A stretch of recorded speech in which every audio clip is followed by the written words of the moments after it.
नमस्कार दोस्तों, श्री मंदिर ऐप पर आपका स्वागत है।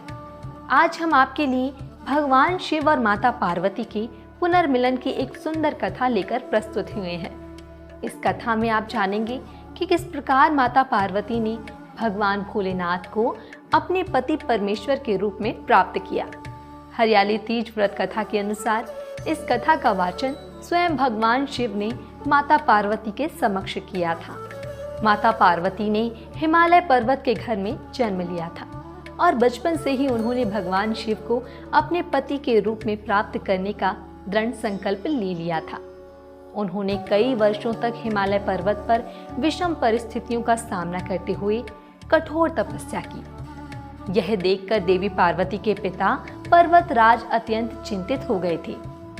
एक दिन देवर्षि नारद उनके पिता के पास पहुंचे और कहने लगे, हे राजन, भगवान विष्णु आपकी पुत्री से विवाह करने के इच्छुक हैं।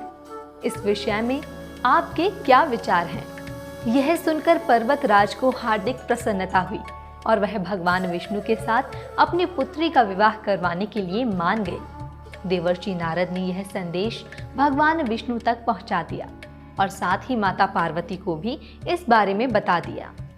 जब माता पार्वती को यह बात मालूम हुई तो वह अत्यंत निराश हो गए, क्योंकि उन्होंने तो मन ही मन भगवान भोलेनाथ को अपने जीवन साथी के रूप में स्वीकार कर लिया था। माता पार्वती ने दुखी होकर यह बात अपनी सहेली को बताई और उनकी सखी ने पार्वती जी की सहायता करने का निश्चय किया। इसके बाद उनकी सहेली ने पार्वती जी को एक घने जंगल में एक गुफा में छिपा दिया। माता पार्वती ने उस गुफा में भगवान शिव की पूजा के लिए रेत के शिवलिंग की स्थापना भाद्रपद की शुक्ल तृतीया को हस्त नक्षत्र में की थी और साथ ही उन्होंने निर्जला व्रत भी रखा था और वह घोर तपस्या में लीन हो गई। आखिरकार भगवान शिव माता पार्वती की सच्ची निष्ठा और तप से प्रसन्न हुए और उनकी मनोकामना पूर्ण होने का वरदान दे दिया। इसके बाद माता पार्वती ने व्रत का पारण किया। वहीं दूसरी ओर पर्वतराज भी अपनी पुत्री को ढूंढते ढूंढते गुफा तक आ पहुंचे। माता पार्वती ने अपने पिता को वहां घर छोड़कर गुफा में रहने का कारण बता दिया। साथ ही उन्होंने अपने पिता को यह भी बताया कि भगवान शिव ने उनका वरण कर लिया है और इस प्रकार उन्होंने भगवान भोलेनाथ को अपने वर के रूप में प्राप्त करने का संकल्प पूर्ण कर लिया है।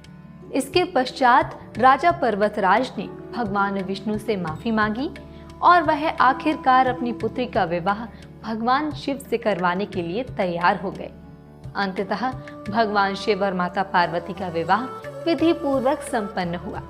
इस प्रकार भगवान शिव और माता पार्वती का पुनर्मिलन संभव हो पाया। तो यह थी हरियाली तीज की व्रत कथा। अगर आप भी मनोवांछित वर की प्राप्ति के लिए इस व्रत को विधि पूर्वक करना चाहती हैं